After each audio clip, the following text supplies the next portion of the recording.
Yo, welcome. This is the fourth episode of the 3% Show, all the way from Houston, Texas, and you are in Chicago, right? I am in Chicago, Ooh, by way of Kansas City, by way of Dallas, Texas. Okay, we're going to get to that D-Town boogie. Yo, I appreciate you all tuning in. I have a wonderful friend, confidant, known her for many years. She's a wonderful person. Miss TeiannaRe Cooper or TeiannaRe-AL. TeiannaRe-AL. Right. You know, they get artist names, they keep going and going. I had to make sure. Right. Again, you're tuned into the 3% Show, where the motto is, and this is something I truly believe. The reason why it's a 3% show is because I believe people will actually tell you 97% of their truth, and that's admirable if it's valid. Yeah, sometimes it's lies. However, the 3% that's unspoken holds power in your life, no matter if it's the hardest thing, the grimiest thing, the most hurtful things, but also that 3% could be the thing that pushes you to endure, go further in life. It could be a constant reminder, or it could just be simply your truth. So again, we are here, fourth episode. I'm so happy it's 2021. 2020 is over. Miss Real, how are you doing? You know what? I'm doing wonderful. Ironically, I'm sitting here and it's actually a gun war going on outside of my house. I don't know if you can hear it. Can you hear it?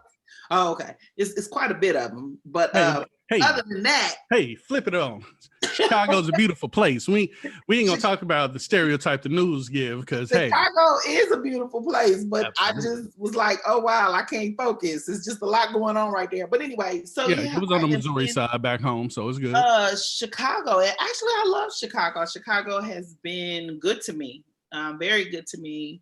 I've been here. January made 2 years. Mm-hmm. So yeah, just kind of living the life, doing poetry and things, and I still work. So yeah, that's what I've been up to. All right, and dealing with that, at what point did you feel like you wanted to leave Kansas City? Because, well, let's go ahead and take it back. Give us your origin story, where you're originally from, how'd you end up in KC, and more from that, if you don't mind. Okay, so let me see. I was actually born in Kansas City. Oh, Missouri or Kansas? It's a difference. Missouri. Kansas City, Missouri. I was born in Kansas City, Missouri. And when I was 5, my parents divorced and my mom moved us to Dallas.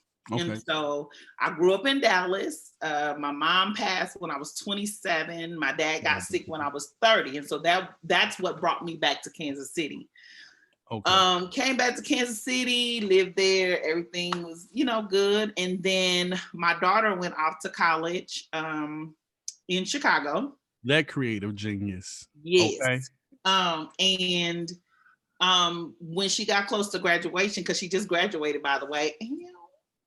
Ow. Graduate. Now, was it during COVID or pre-COVID? This was during COVID. So she just graduated in the fall. In December. Oh, this December. Technically January, yeah. Okay. So the turnout was real. It was real. So initially, her plan was to go overseas pre-COVID after graduation.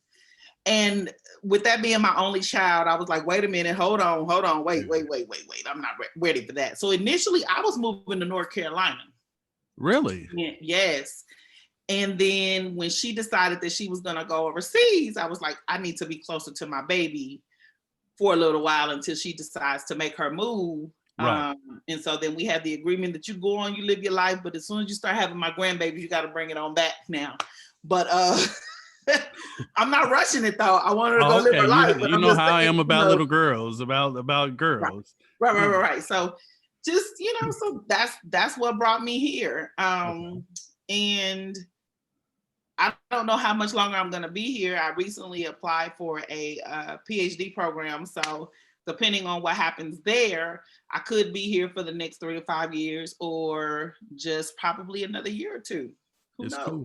I push education. Even though I went to Stay Home University, I am all about people getting education. I majored in Victor Newman 101. I don't know what's wrong with me that I keep trying to go back. I'm like, I feel like Sally Mae owe me some money because Hey, you know, between I be jail having and slow school, moments it's the sometimes. same thing. You get out, you go back in. Hey, that's the way I look at it.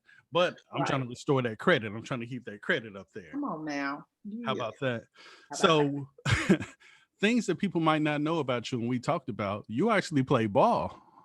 I did play basketball. That actually funded my college career. I mean, my college education. Okay, and you said you was down there with Kenya Martin and all them? I grew up with him, playing in the gym with him, at Brian Adams, played basketball heavily from like maybe the 6th grade all the way through college, even as an adult. Actually, right before I moved to Kansas City the first time, I was still playing in women's leagues. Really? So I was still active. I didn't know that. Have played and known some of the best of them. But yeah, I'm still a huge sports fanatic. Not able to play as much anymore after having 4 knee surgeries, but definitely still a student and lover of the game. Oh, you dedicated. Yeah. They said I might need surgery on my ankle. And I said, you know what? I just need to go ahead and retire. I'm good. Well, you know what crazy thing is, I was still playing. I had 1 surgery in high school, another surgery freshman year, another surgery junior year, 2 surgeries junior year, sophomore year, junior year of college, and in high school. So yeah, it was crazy. That's incredible. Just kept getting injured, but kept going back. And then my senior year, when I had finally kind of gotten to the weight I wanted to be, I was in the shape that I wanted to be, I found out I was 5 months pregnant. So I guess you can say basketball wasn't for me. You know, it did its job. It paid for school. You are taking Spalding. But initially, before becoming a mother, my dream was to play in the WNBA and not be anybody's mother. But the Lord saw fit for something else to happen, right? How about that? But I mean, I think that's beautiful, and that's another thing that I really didn't know about you. It not only shows how dedicated you are to something, how when you put your mind to it and desire to do it, you do it. But also, I mean, it's just incredible to hear stories. And I'm always be an advocate for women playing sports and more, and the things you have to play through and the body. Because my sister, she played ball and she was a beast with that little old squeaky knee thing that she wore, but she was still fast. So I just commend you. It teaches you a lot about life, sports, organized sports teaches you a lot about life. It also teaches you a lot about yourself, Absolutely. I have a book that I read often called Relentless by Tim Grover. And basically he was a trainer to Kobe Bryant, to Dwayne Wade. And he talks about, going from good to great to unstoppable and the mentality that you have to have. And so that's one that I carry on throughout every aspect of my life, my career, my art, and my mothering. It just stays with me. So yeah.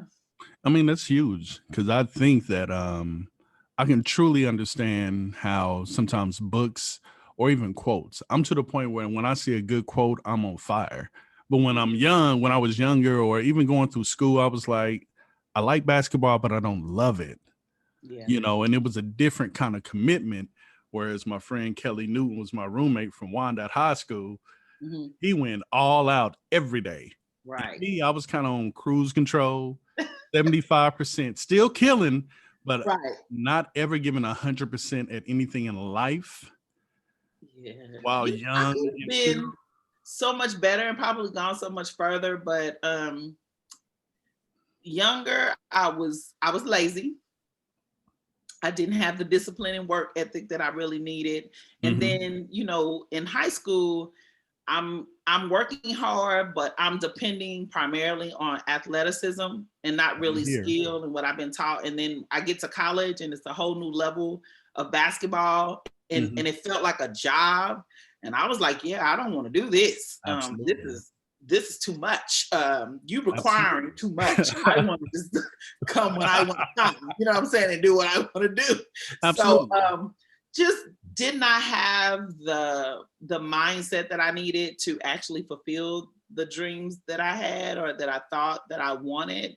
And then the injuries played a huge part because, you know, when you get injured, it kind of sucks the life out of you. You know, everybody else is progressing and doing well, and you are on injured reserve and trying to really dig deep and past, you know, some of the mental torment that you're going through, and it can be a lot, you know. And so, like I said, it's a very humbling experience, and it really teaches you just a lot about yourself. And I think even with being an athlete, you're doing this publicly. So the world is looking at you, your family's looking at you. It's nothing that you can take time for yourself Right. and not meet a deadline. However, you're trying to reach a deadline to get better, but through the pain, through the self-doubt, through the just wondering how bad do I want it, Right. it's something that it's nothing that you can hold for yourself. And that's why I tip my hat to athletes, because like you said, even in college or even in high school, always growing up, I know now that I didn't give 100% at almost anything I've done. I was just blessed with the ability to play, and I wanted to do things because I wanted a brotherhood. Right.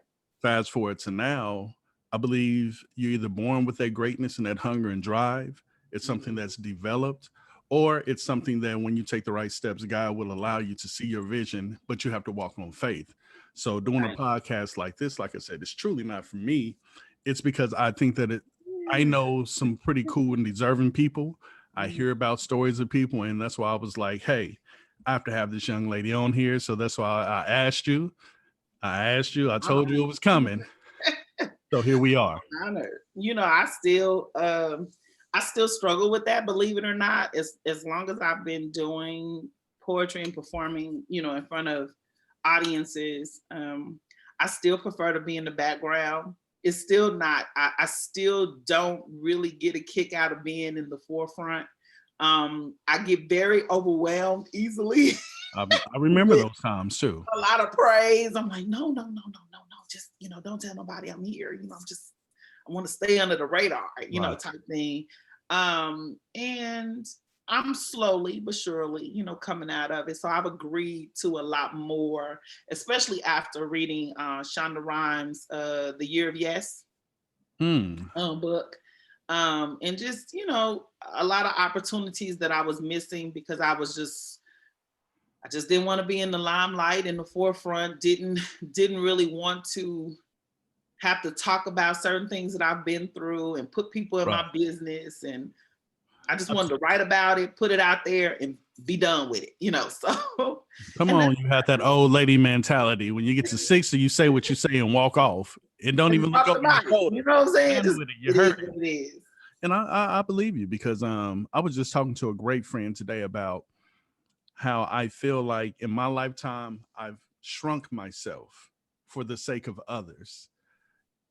I have a big personality. I've never met a stranger. However, I deflect things by making people laugh or having good dialogue with people more, because I would rather play the background, as I would say, instead of showing the world who I really am. Even though I've met great people and have great opportunities, I'm still a humble person. And I still feel like I want to do for the world. So I understand that. So let me ask you a question. How has COVID been doing as far as your creativity? You know, it has been difficult. It has been difficult. Of course, with all the shows being canceled, I haven't been practicing as much. I've really had to force myself to sit down and write and focus, especially since I'm working on a new project. And I have some upcoming shows that I want to do, that I'm planning to do. And so really having to, again, kind of, like you said, go back and dig deeper and figure out, you know, what are my barriers, what's blocking me, what's keeping me hindered.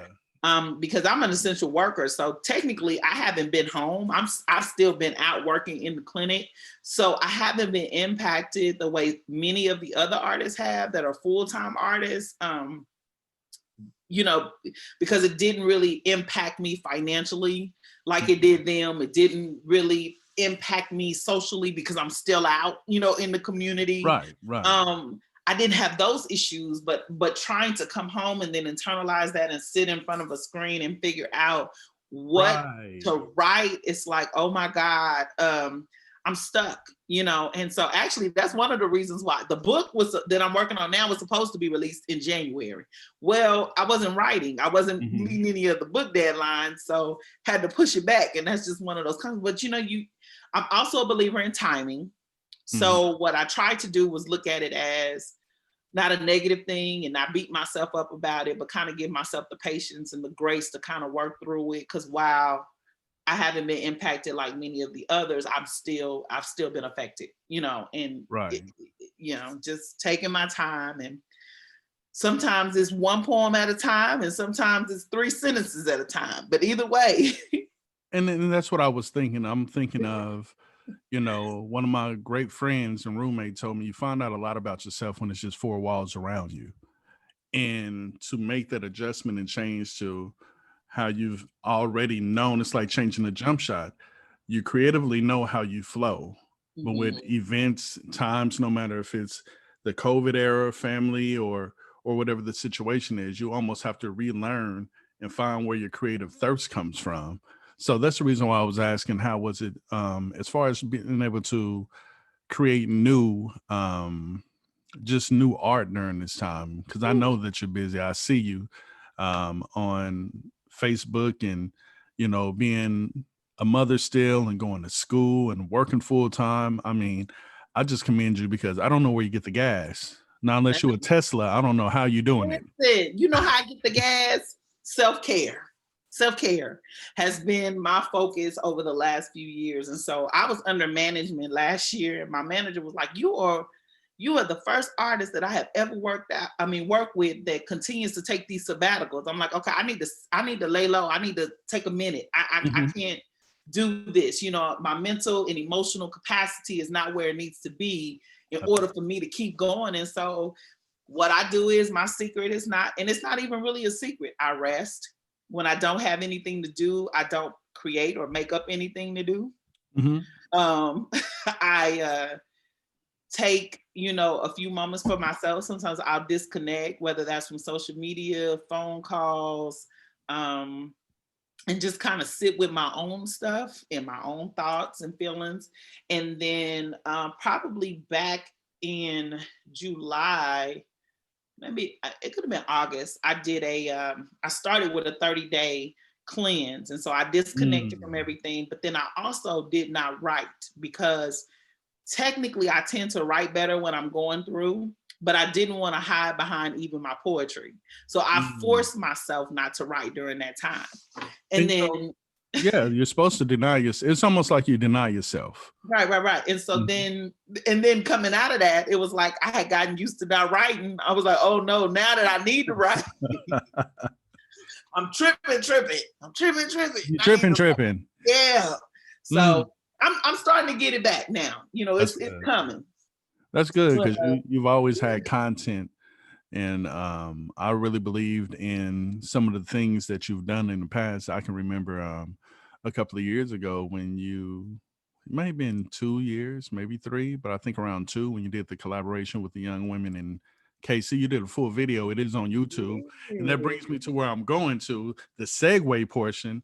Tell us about some of the work that you've done, no matter if it's in Dallas or Kansas City or Chicago, because you've done great work. And I believe in the empowerment that you feel that ladies and women deserve. I like the way you go about it, because it makes sense. It's classy, but yet it's to the point. So just tell some of the viewers about who you are as an activist, because that's how I feel. I feel like you're just an activist of women's rights in the Black community, period. But women demand respect, and you totally, push the bar. Thank you. Well, you know what? This is the thing. So for those of you who may not know, I've been in the field of HIV and AIDS for 23 years. I've also done some work in domestic violence and mental health. And so for me, art has always been about bringing awareness to community disparities, right? And I use art as a way to do that. And so I always make sure that as an artist, like Toni Morrison said, we're supposed to reflect the times. And that's what I believe, right? And so we have a lot that's going on in our world, and especially as a Black woman who is trying to navigate this world as a single woman, as a single parent, just it gets difficult at times. And so the hurt and the heartache that we experience, and it's not one of those things where it's like, mine is worse than yours or better than yours or anything like that. It just kind of is what it is, right? And so I always just try to speak to that, and I use my platform. I lost a very, very, very, very dear relative of mine to AIDS, and just watching that transformation as a Black woman, who was infected by her heterosexual husband, you know what I'm saying, after waiting.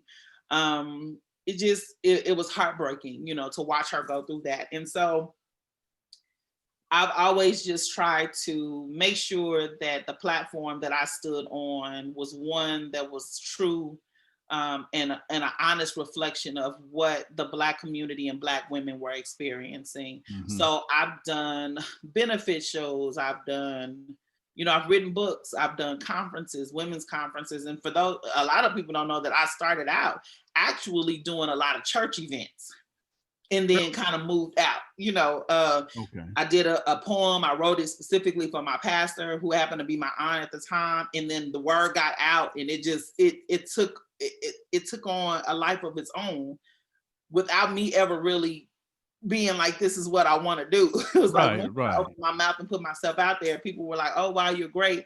And then I started getting all these invitations, and I'm like, wait, what? No, hold on, wait.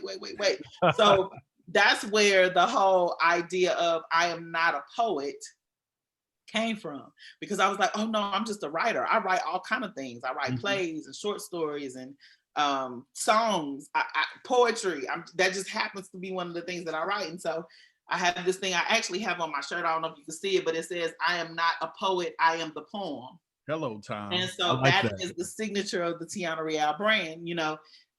I am not one of those poets who chose to be a poet. Poetry found me. And, I started writing very young just to kind of deal with the trauma and the things that I was going through as a Black girl, in the Black community. And that's just kind of how that's been. My career has been great in that I've been able to be very selective about the kind of work that I take on. I recently started, I slammed for a little bit as a slam poet just to see if I could do it. I remember that. But it's not my thing. It was a lot of smoke in the city back in those days. Right. But I got out of it very quickly because I don't like my work judged. I'm sensitive about my stuff. So, that didn't last very long. So then I just became a mentor, to some of the slam poets. And then I recently started doing more spoken word performances, which is very different for me because for the most part, I'm a writer. I just like to write poetry and read it. So I came from the literary, culture to the performance culture. And it's a huge difference, you know what I'm saying? Because now you have to put all this personality and theatrics and wordplay, in your performance. And I'm like, yeah, I'd use the same 5 words in all my poems. I don't know how this is gonna work, but it's been good. And I can say I've known the growth. I've saw the growth in you. I believe 2 years, I'm telling you, I pay attention to you. I think 2 years ago, you hosted something in Chicago. Well, when you first got to Chicago, I think you actually performed. And even before then, I'm not for sure when we first met, if it was around the time when You Lit was down in the River Market area, or if it was more on 18th and Vine. Yeah, well, it was both. And to be honest, when we first met, I wasn't as active as I am now. Right. I'm still kind of like. This was before the CD, The Truth. Right. Okay, it's still in the box over there. So that's why I was like, okay, creative too, because it was a lot of great, for people that don't understand, Kansas City, Missouri has a lot of great talent. I will tell.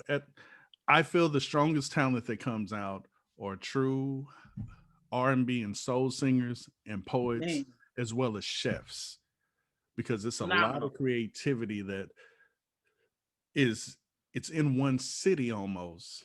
But if you go 3 miles or 3 hours down the road in St. Louis, like it's just exploding. So Mhm. I genuinely enjoy the Midwest, Kansas and Kansas City, Missouri. And I mean, if you grew up in that era where it was cool to just take off your cool and go somewhere and hear good music and good drinks and these poets, I mean, I'm even telling you, Kansas City has me spoiled. Don't get me wrong, I love it here, but mhm, Kansas City is such a hub. Like if you just want to rub elbows with just some phenomenal artists and singers, I'm talking about they be singing like from the mm, depths of their soul type. I remember being able to go to the Music Foundation at 2, 3 o'clock in the morning, and it's artists there vibing and playing instruments and you had freestyle and Brian come out of there playing the right. And piano. ciphers on the street, you know what I'm saying, with the poets. Like I miss that tremendously. Absolutely. The poetry scene here is more of a spoken word performance type culture. Is it like Um, and Jones? I believe that Kansas City also, the other thing that Kansas City had that I really, really loved was um, the teaching aspect of it, right? There was Glenn this, North. right. Glenn Man, North. listen, the GOAT, okay? Shit Glenn Purpose North. Hall, Natasha Scar. It's like all of these phenomenal artists who were also advocates and who were also Pioneers almost. teachers, right, of Yeah. the art, and you were able to glean right from them and sit at their feet and pick up little things. And they had a way with words where it moved you right from Mhm. where you were to where you wanted to be without ever moving from the seat, right? And Mhm. so that's what I wanted to implement in my art. Aside from bringing awareness, I wanted to move people with my Absolutely. words. I want my words to live beyond me. Um, Well, I mean, you you talking know, about these words. Do you got something for us by any chance? Do you feel like spitting one so people can understand the do that. poetry, and then we'll lead into the book portion because I do want to get on the topic of you being an author. But for those who don't know, she is a talented poet. And if you have a piece, go ahead and spit it. You have the floor. Let me see. It's been a while since I did this one, but I'm gonna do this one. It's entitled "Angry Black Woman," All right. and it's from my first book, Feeling Some Type of Way. I wrote it shortly after my daughter went off to college. I had all of these emotions going on, and I'm sitting down, so you can't tell, but I'm like 6'1", this, Amazon woman, and people always assume that you're angry for some reason. We gonna call it full and fine. Come on, full Okay. and fine. Full and I love fine. No it. Amazon, no BBW. We gonna hashtag it full and fine. For it. I'm here for it. I'm here for it. But so the title of this one is entitled "Angry Black Woman." The hell you mean? With the rolling of the neck and the smacking of the lips every time I hear the legend of the angry Black woman, as if angry, Black, and woman or tailor-made collocations, matter-of-fact adjectives to paint the picture of a female in color. Tell me, when did the melanin in my skin become the backdrop for my temperament? Mm. When will these boys boycott these hand-me-down ideologies they bought into and ask or listen or seek to understand? Because then they know that I'm not angry. Not at all. I'm offended that somehow you believe that because I don't know what it is to be a Black man that I'm exempt. That somehow my vagina allows me a privilege that excludes me from oppression when it is my vagina that makes me a slave to my own emotion. Have you ever been pissed on and told that it was raining? Well, that's exactly how I feel when I'm told that I'm crazy and deranged for having too many feelings, or for having the courage to love again after my love's been thrown back on my face, or that my pursuit for higher education or a career makes me a man, or means that I don't want a man. Does that make any sense? I'm tired Sitting on the front of the bus, Rosa Parks, tired of being told that I'm too strong, as if being weak is a more desirable attribute, when truth be told, had I folded, you'd have nothing to stand on. I carried you on the back of my prayers, raised our sons and daughters, fought through tears while you took time outs to cemeteries and prisons. Come on now. Lunch breaks from parenting. And no, I may not have done the best job, but I stood firmly in the gap until you could regain your rightful position, and not one thank you. So hell yeah, I feel some kind of way. I'm resentful because I'll never be good enough. I'm too fat or too skinny, too loud or too quiet, too Afrocentric or too European, too lazy or too driven, too needy or too independent. No matter how I try to appease you, when you look at me, you look past me for something more exotic, and then wonder why at times I'm insecure and self-conscious. I'm exasperated from having to explain myself and then apologize for who I am, because you see, I don't have the freedom of expressing my dissatisfaction without having an attitude. I can't challenge you as a man without wanting to wear your pants. I can't embrace my sexuality lest I be considered loose, and I damn sure can't speak my mind. After all, a woman should be seen and not heard. You want me to be submissive. Nah, what you really want is for me to be unresponsive, less than human. Child, please, you want me to be a well-dressed floor mat and die in silence. And I bet not complain for being thrown out like old dirty bathwater, because somewhere in your crazy twisted mind, I alone am a product of my own decisions. Speaking of that, I'm vexed for having to choose. And damn me if I don't make the right decision according to you, as if you ever had to choose between having a career or having children. Falling in love or following your dreams, rest of the demands that constantly pursue you. If I'm bitter, that's why. Why can't I have it all? Let's get this straight. Be average or be alone. Monitor my work hours or be called a bad mother. Put a cap on my salary and forget about ever being married. Be proactive in family planning and risk being barren. Be weak and be abandoned. Be anything but a woman. But how can you escape being mad when you're denied the right to be who you were created to be? Woman, without being both angry and Black. So that's that. Now I fumbled some, but you know, now look, you know I go. now look, people. Let's just do this. What's your Facebook name? What's your IG name? Let's go ahead and put this out here now, because I want people, the followers, to instantly grab their pen and paper, or, as you know, the poetry, the BlackBerry poets, they probably have their cell phone and going to write in the notes there. Right. Come on now. So you can follow me on Facebook, either my personal page, Tianna Cooper, TeiannaA Cooper, Cooper, or my artist page, which is TeiannaRe-AL Cooper.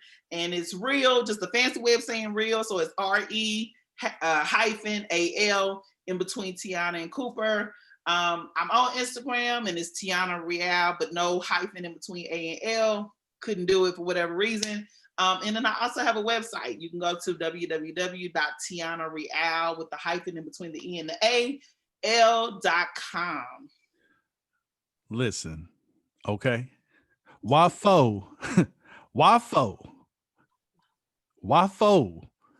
I ain't know that you had long poems like that and you killing it. Look, okay. I try to switch it up. I do some long ones, I do some short ones, But yeah, so Angry Black Woman is probably one of the most requested poems out of the first book, Feeling Some Type of Way. One that's very personal, But you said so much in it, you simply said so much in it that that poem, with COVID and all going on, and you have time to self-reflect, that poem is as beautiful and yet stings as when I was watching Lovecraft Country, and they had the episode dealing with just the Black woman shrinking. Man. Say your name, I loved it. Personally, I loved it. And that's one of the reasons why I wanted to have you on my show, because I feel that you come from a place of sincerity with your words. The words that you use are for a purpose. And I feel like the way that you carry yourself is not, oh, I'm a poet. And no, it's not about that. It's about delivering the message. And it's like that t-shirt I had that Gil Scott Heron said, a good poet is in touch with the community, Yeah. knows what the community feels. And I feel with your background, as far as, I know that you were working in the HIV area, and, you mentor little girls, and Oh yeah. that's your track record as far as being a mother. Personally knowing you, I think is justification. That's why when I thought of creating a show like this, because you were around when I was insecure about everything. Like, I still don't read poetry. I got a whole book and everything, but I think your qualifications meet this, and it might be somebody else that truly feels how you feel, or it might be a young lady or young woman, or even a young man or a male that should be in contact with people like you, so you can at least show them an avenue, or they can go ahead and keep in contact through your work, so that way it can truly be a situation where people can truly feed the village. And and that's the thing for me. I'm more passionate about the village than I am about poetry, performing poetry. Um, the mentoring of little girls is something that's very dear to my heart. I actually am getting ready to start a series with young girls in the spring and walk them through my book, Little Girl Listen. That's my baby.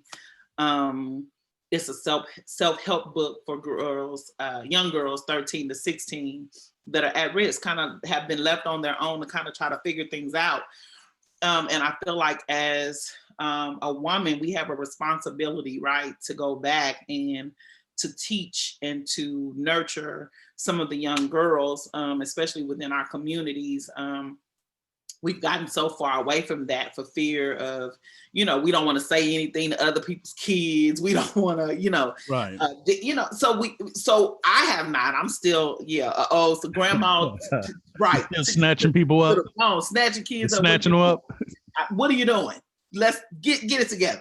Focus. And this is what you're currently working on now. This is the book. No, actually, little girl Listen was released when Feeling Some Type of Way was released in 2016. I will be getting both of these. I was gone. I've been gone 10 years, so excuse me if I didn't know. You okay? You okay? Go ahead and get that. I have that's how I do my mentorship with the girls. When I was in Texas, not Texas, Kansas City. I'm getting ready to start it here in Chicago, but I needed to come here first, and I had to kind of go backwards a little bit to the performance part to kind of get my name out there and build an audience and whatnot.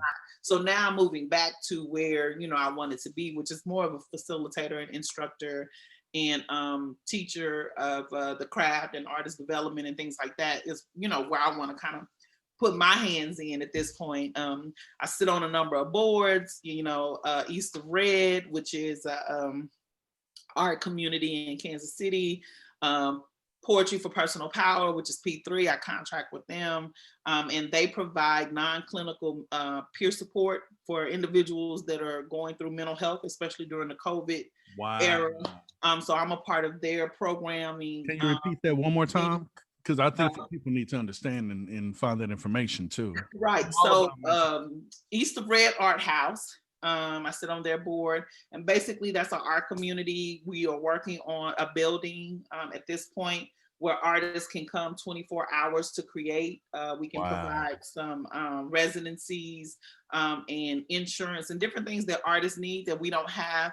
So that's in development stages. And then also I am a contractor with P3, which is Poetry for Personal Power. They provide non-clinical peer support help for people that are dealing with mental health or dealing with life issues, especially in the middle of COVID. They have grants. They have a self-pay sliding fee scale. Soon we're working on taking insurance.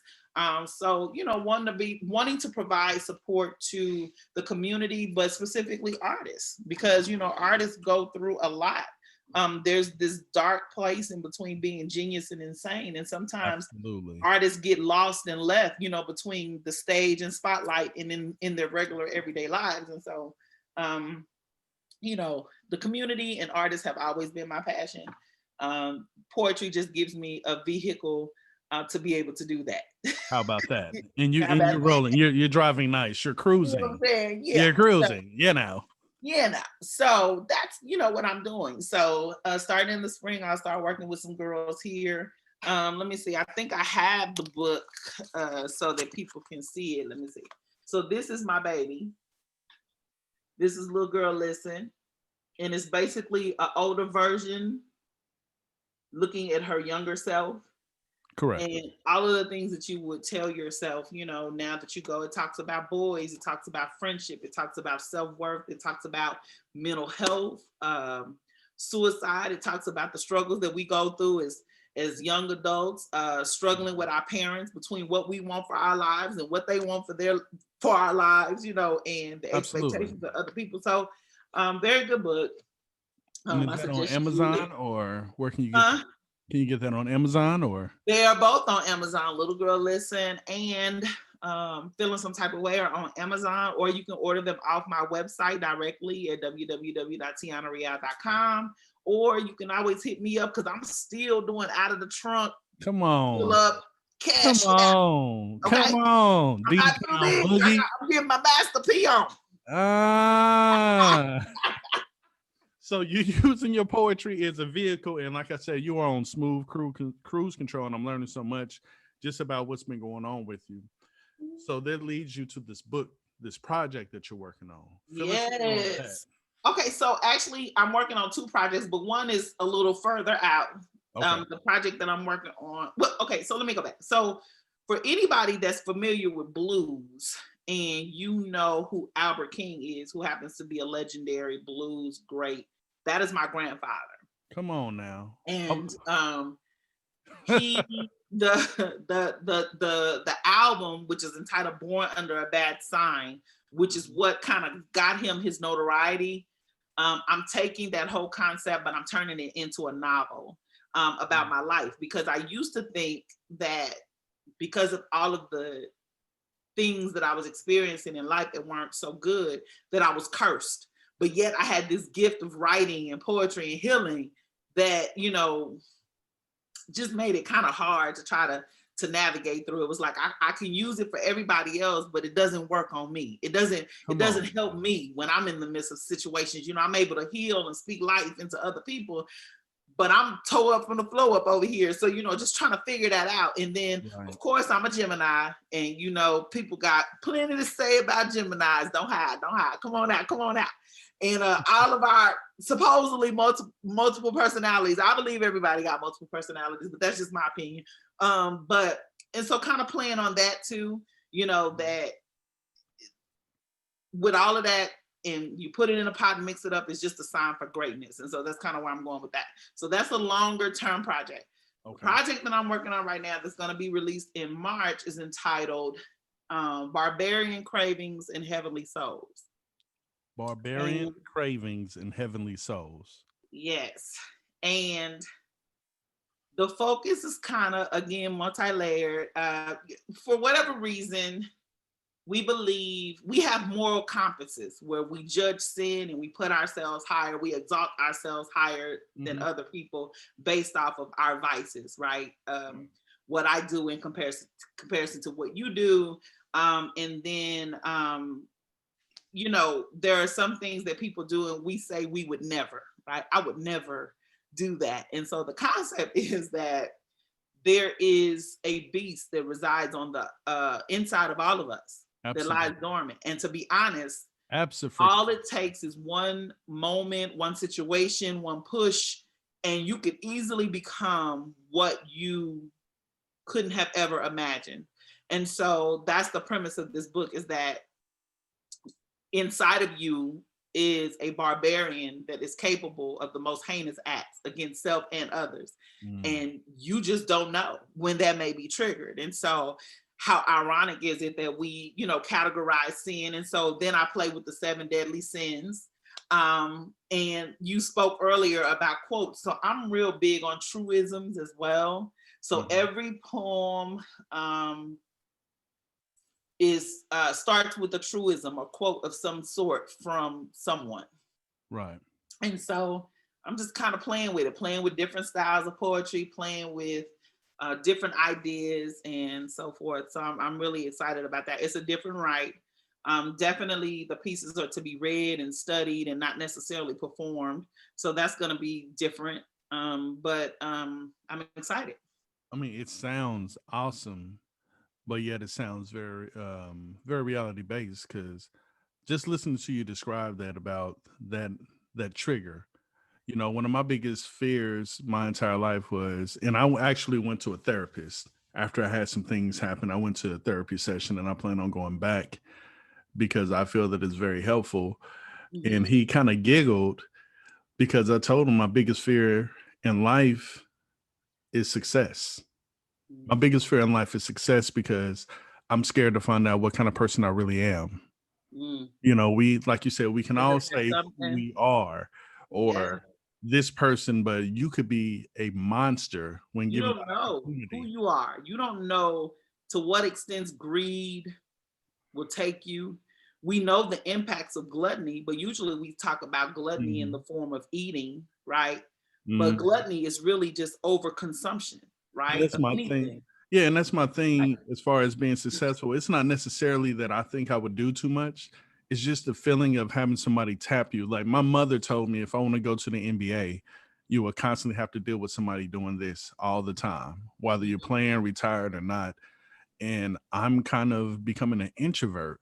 So success, like you, I would rather play the background. I would rather just be able to chill and relax. And I mean, I've realized that, like I said, I've hurt more people than I've helped, Right. even if it's small things. So I And you know understand. what? And that's the crazy thing. It's like you don't want the responsibility of it all. You don't want people watching you, falling or failing. What we perceive Mhm. as failing in private is very different than failing and falling in front of the eyes of so many people that have their eyes on us or have us on a pedestal, right? And Mhm.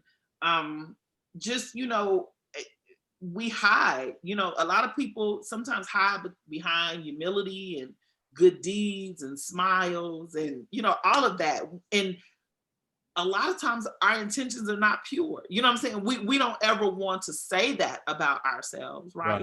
Right. That we can be manipulative and, like you said, that we can be toxic and we can be harmful, we can be threatening, right? Because everybody wants to be a good person. I don't, I think for the most part, most of us, desire to be good people, but sometimes Right. we're just not in certain situations. And Absolutely. I can bring tell you. that to the forefront. Usually my poetry is about me, myself specifically, and then it happens to just have a message for everybody else. This book is a little different. It's about all of us. Okay. And like I said, just the layers that you've spoken on so well that you've already spoken on when you gave us a little snippet about what it's about. It seems very interesting. It seems very needed right now because people are dealing with themselves. Yeah. You know, it's people struggling with themselves, it's people learning with themselves. I have this quote that people don't like, and I tell people, well, it's not even a quote. When I talk to some of my friends, including myself, I tell them after a while, you know, you got to get over yourself. And when I say that, it's not that I'm being rude, and it's been horrible situation somebody might have went through. And I'm not saying it's easy, but sometimes you have to get over yourself, meaning this this ideal of who we are, of who I am. I'm this person. When you met me, I was a John Deere hat, John Deere neo soul leather wristband, the bowling Steve Maddens.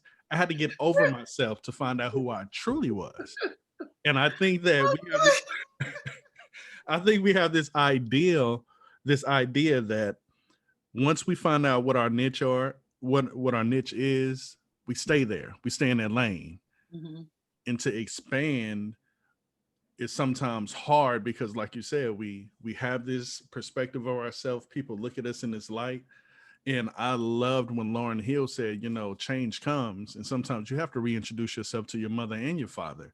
And some And people in the sometimes you got world to they won't reintroduce be able. yourself to yourself. Absolutely. So when I say sometimes get over it, you got to get over yourself. It's not that I'm being rude, but it's just that you never know what's out there once you step out on faith and you decide to take it in. Right. So, And and you know that's what? what This I'm is doing. the crazy thing, which is why this book is so. I love it, and I just love where I am, regardless of people love it or not. I love it. Is that it's ironic how when we speak of ourselves, we speak of ourselves based off of who we are in this very moment, not considering who we will become, right? And that in that same breath, we'll also speak of ourselves sometimes, or speak of ourselves in a way in which it's a representation of who I want to be versus who I am in reality. Right. So it kind of goes both ways, right? Mm-hmm. We speak of ourselves now, not really considering who we'll become. And then also we speak to the future selves, of who we want to be, but not really who we are. So, it's kind of that balance, and it's both needed. But I don't think we do enough of really speaking to who we are in this moment, that reality, and really embracing that. I feel we need to put on our seatbelts. You need to put on that helps catapult us, right into the future. It just does. I believe that because, like I said, even just now doing this podcast, I remember growing up, I wanted to be Myron D. I wanted to be Monica Nightingale on KPRS. I wanted to do radio so much. But in my mind, it was like, hey, you're supposed to play sports. You're supposed to do sports. You're supposed to go to college. And for me, just it's one of those things that I tell people, the world will ask you, what do you want to do? If God blesses you with abundance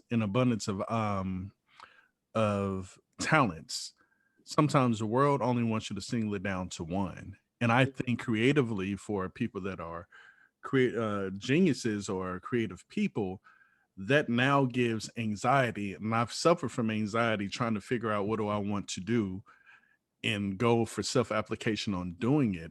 And I love mentoring people. I love working with kids. My thing with sports. So I see when a child is doing their best, or young boys. I can tell when they're giving their best or when they're just on cruise control. And in today's society, not every child, not every household, but sometimes I think the kids are very lax with this generation, because now you can have an F on Monday, and then all of a sudden you turn in your work and you got an A+ on Friday. Right. And that's not how the world is working now. So I think that your book is going to be wonderful. I think the programs that you've been working on are wonderful. Thank you. I feel like I'm on my Kanye thing. I know all that, but baby, I see you when I swing out on you, because I know how to swing out now. I know the starting step. Okay. For those who ready for it. Know, she can swing out. She can Kansas City two-step. Mm-hmm. By her being a taller woman, I felt like I can groove, and we used to glide across the floor. Yes. Glide. Always such great chemistry and just connection, and it's just great when you are able to connect with good people. And that's also something that I've, based my activities and career around, is making sure that I maintain positive and good energy, and that I'm known for my character and my integrity in the work that I do. Mm-hmm. In the community and for myself and with others. That's just huge. So yeah, I'm excited. All right. I'm excited for the show, because I was in the background like, come on now, what are you talking about? Yep, that was me. Absolutely. I mean, I just think of your progress, the way that you love your family. You know what I'm saying? Family is everything for you. No, I'm just saying, just in total, with you raising your beautiful daughter, which I've seen through social media whenever you do post. And I like the fact that, yeah, I have a I'm real so proud of her. That is That's- my greatest achievement thus far. Mhm. And I think that's important because dealing with Black women in the perception, I feel like, and I feel like this about radio, period. So I don't care. This is the way I feel. I think what is given to us on TV and caricatures, no matter if it's reality based or not, I don't mind if you want to have your reality TV, the ATL Housewives or all those shows, garbage to me. I'm just saying it's hot garbage, but you have to give us a balance. And Right. without seeing a Clara Huxtable or different versions of college students in a different world, I think that women are so powerful no matter, and we're going to talk about Chicago, how the women in Chicago will lead a march through the community. Baby, the Okay. revolution is for real. Okay. Even going back to reality TV when they had, I believe it was the sorority sisters. And they had the Black ladies that were in sororities, and they had the white young lady that was in a sorority. And I think it got up to episode 4. And this is how cold I think, because ratings are everything. So if you want to change your community, if you want to have a different outlook on life, ratings are everything. You dictate what a radio shows, you dictate what TV has. And when the elders, as far as sororities, said pull the show, I did not see that show anymore. So it's nothing that it showed power to me, because it's sad that when you look at reality TV, what you see a lot of time, and I tell people, no matter what ethnicity you are, you do not have to have a friend outside of your own race. It's not guaranteed, but if you're going to learn and you decide to turn on the TV, it's sad that you see the persona of Black women are aggressive, angry, boss. When they talk to their man, majority of the time you see the brothers looking down, talking about, you right, babe, you right, I messed up. This is the perception that's given, at least on TV, without having. Thank God I don't get to watch a whole lot of it. And I caught a few episodes, but I feel like I lose brain cells every time. I'm like, I'm sure I've lost a couple of thousand brain cells, and I don't really know how many brain cells we have, but I'm sure I've lost some in the midst of this. So I really don't, fortunately and unfortunately, I have not, been able to partake in a lot of reality. I think here lately since COVID, I've caught a little more, and I'm still like, what is going on? That's when I realized I was an auntie. I'm in the auntie category. Auntie, come on, auntie. I'm like, what? What is happening? But it's so important because of what is seen. You being an auntie now, in living through the life that we lived through. We lived through, we came up through the 80s. We grew up in 1980 lives, where you found out more about your family than you actually really know, with parents doing things differently, not telling you the truth, finding out your real cousins versus friends that are family. Listen, uncle crack era. Yeah. Enough reality.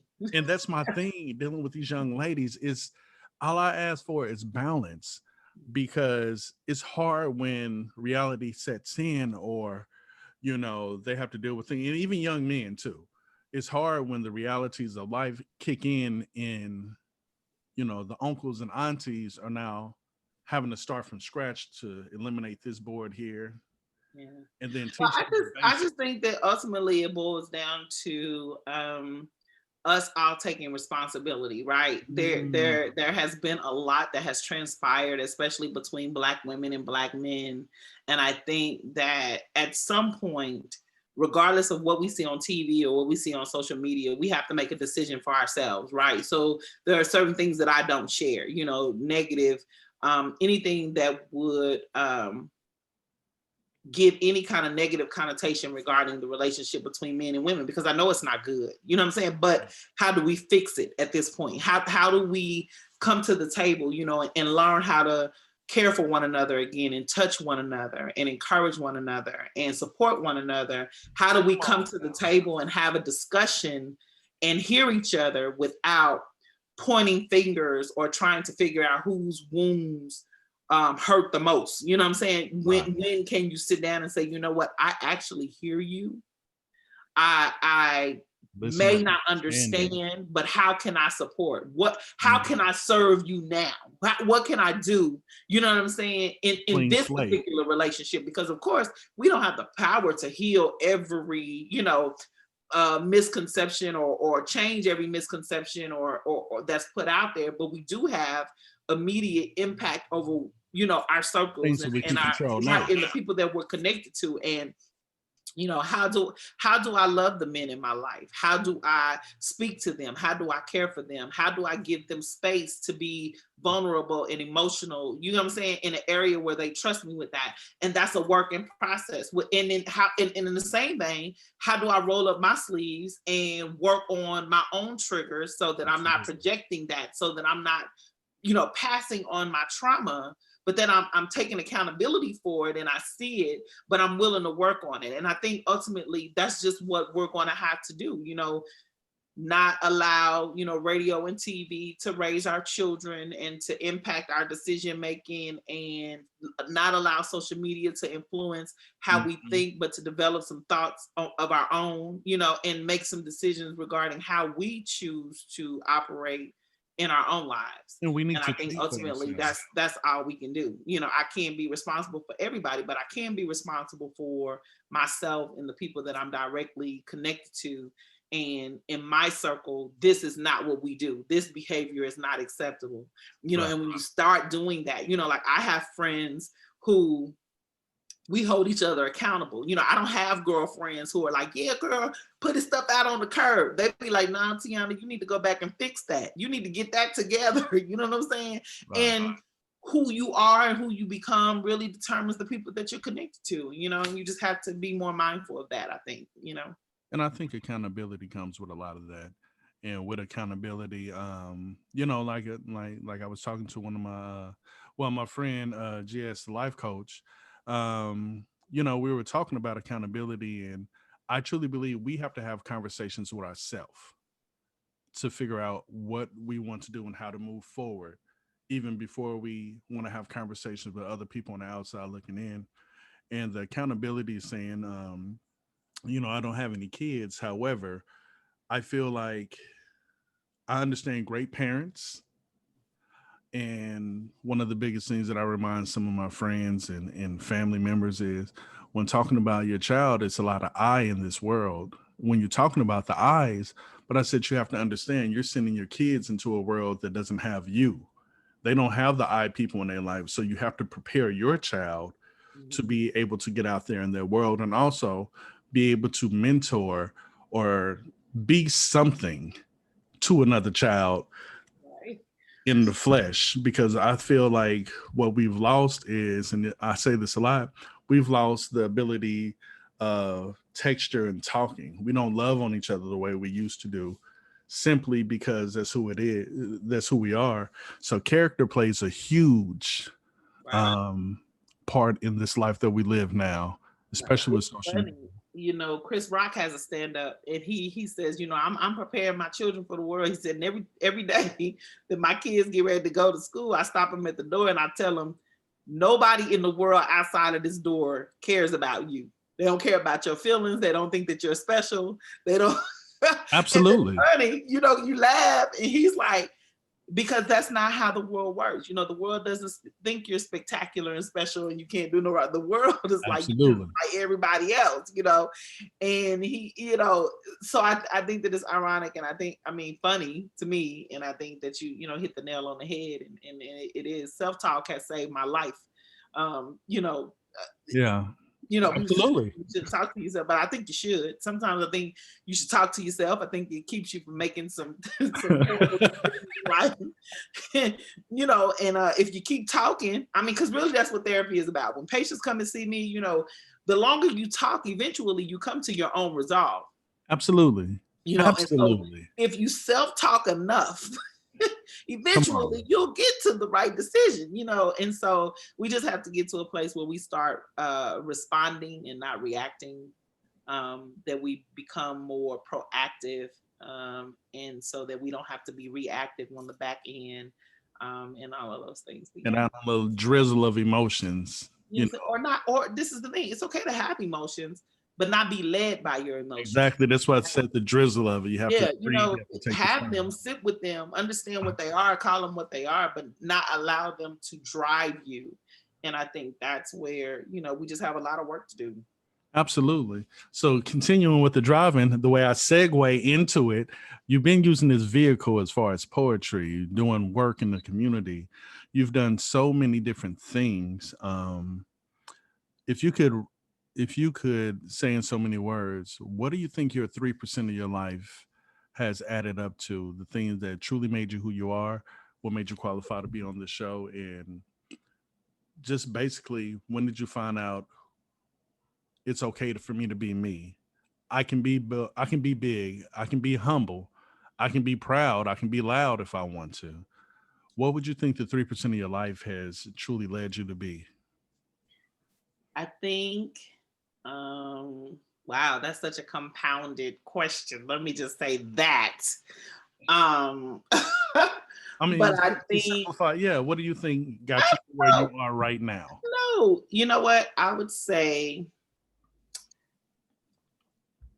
the collateral beauty between love, death, and time. Mm, I'm still, I've gotten glimpses of it, but I'm still looking for it in its totality. I think that I am where I am because of of love, the people that have loved me and loved me through, some very hard places. Loved me when I was really unlovable. Loved me unconditionally, and then of course God's love for me. I think death, having lost a number of very influential yeah. people in my life, transitioned me and changed my perspective regarding life.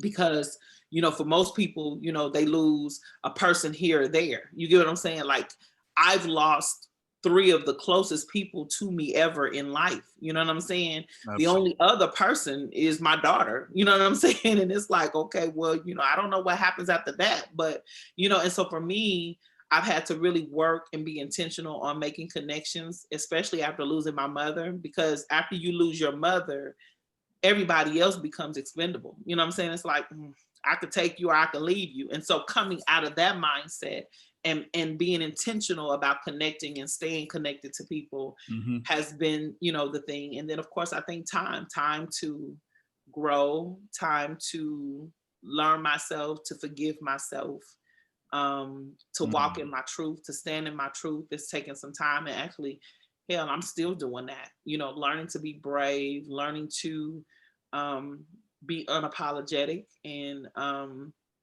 I don't think that it's a matter of I don't care what other people think or got to a place. I think it's just that now I don't allow what other people think to dictate, right, how I choose to Right. move and what decisions I make, because what I want matters more than what other people want for me. And that's kind of where I've gotten. So I would say the 3% have been life, death, and time, and Mm. that collide that happens, in life. Come on now. Hey, I'll tell you what, we have been on here for a minute. Okay. And I would love to have you back on the show whenever you feel, especially when your projects come together, or if you have anything going on in Chicago or different artists. Hey, I would like to go ahead and speak with them. It's almost that time, but I can't leave without you going ahead and giving us one more poem, because Oh, I know that you're an artist and you sensitive about your shh. got my So when I little upload talk. this, I'm gonna let you know. Now this is gonna be on Thursday, so when I do it as a premiere, Mhm, um, we'll rap about that when I'm gonna do it on Thursday. Because when I download it and mhm. put it on the YouTube video, as it's being played, people can actually take the time and comment, so you can be there and now time to reflect on that and communicate with some more people too. So Cool. but let me be quiet. My long-windedness. You're so funny. But this poem that I'm going to do is actually out of the new book, Barbarian Cravings and Heavenly Souls. Before I get into that, I am coming home to Kansas City after 2 years and doing a show one night only, April 24th. More details will be coming. So make sure you follow me, friend me, all of that to get the information. And then of course in Chicago, we're doing PS Love You to Death, which is the annual event that I do in honor of my sister who passed away from AIDS. Who happens to be my cousin, but we were raised as sisters. And that's going to be here in Chicago in June 27th. So save that date. And yeah, so this poem is entitled Ugly to the Bone. Okay. I had to hold my breath because last time I heard the name of it, I said, oh, let me. Right. So again, like I said, all the poems start with some sort of truism. And so this one starts with, I don't stop eating when I'm full. The meal isn't over when I hate myself. Louis C.K. And again, the title of the poem is Ugly to the Bone. Her ugly is deep like family secrets kept for generations, birthed from way down south. The truth of her existence lies in the bathroom cracks of the floor at her great-great-grandmother's house, her blood tainted with can't help it, and he didn't know no betters. Desperate measures taken to keep her silent, her truth sealed in the lining of her undergarments, the reason you've never seen her naked. She overindulges in hopes of making herself less attractive. Her tears fall hard like tides hitting up against themselves. Storms are commonplace. She sings a new song to avoid being swept away by her melancholy. She dances to the tune of self-hate, drinks her blood until her cuts heal themselves, or until she's no longer thirsty. Oh, I mean starving to death. Her ugly is deep like scar tissue embedded in tendon. Repeated memories of those things beyond repair. The truth of her magic lies in the deception that healing is pretty, and that she alone can heal herself, her heart broken by I love yous, departing lying lips and serpent's tongues, teaching her hard lessons like obesity is the condition of a starving heart. She tries to make peace with her pieces, her ego too hard to swallow. She overconsumes until it no longer hurts. Her eyes see only the worst of beauty. Her soul, a vacuum absorbing the air she struggles to breathe. She's empty, though she appears full. Her window too narrow to see herself whole. She uses poetry to wash away the filth from her soul. Come on now. Her ugly is way too toxic to stomach, because it's the kind that feasts from the inside out. And that's that piece. You know what? I'm done playing with you. I'm done playing. You're not gonna hit me with a Talib Kweli Rhapsody verse and be like, that's it. That's it. That's all I got. Well, I'll tell you what. For the listeners, again, this is another episode of the 3% Show. You can find this episode. It'll be loaded up at YouTube. It's going to be under Jay Davis. It's spelled JayDavi, the number 5 instead of the S. Or you can also follow us on Spotify. It's Spotify is anchor.fm. Also, you can find us on Google Radio, I believe. However, oh yeah, that's for the people that don't have time to sit down and look. And I encourage you to find this young lady. And like I said, if you follow me on the Jay Davis Facebook page, she's just a woman that I feel that deserves her roses now while she's young. So even if it ain't roses, you can get some orchids, you can get some sunflowers, you can get some, dandelions, it don't matter. She deserves the work that she's put in for the city. And when I feel like when people put in for the city, it's so many talented people that have paid their dues, but it's overlooked. And my job, no matter what city or state, whether I know you or not, is to give you a platform. So please give us your information so you can be heard here. You can be heard in Canada, the UK, wherever it is. Thank you. Give us your information. So again, you can find me on Facebook on my personal page, Tianna Cooper, TeiannaA Cooper, Cooper, or my artist page, which is TeiannaRe-AL Cooper. So in between the Tianna and Cooper is RE-AL. You can also hit me up on my website, www.TeiannaRe-AL.com. I'm also TeiannaRe-AL on Instagram. Absolutely.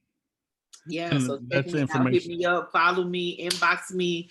I love to correspond with those who follow and admire my work. I'm deeply humbled. Thank you again for this opportunity. It's been awesome. Absolutely. I'm gonna put all that information inside of the bio.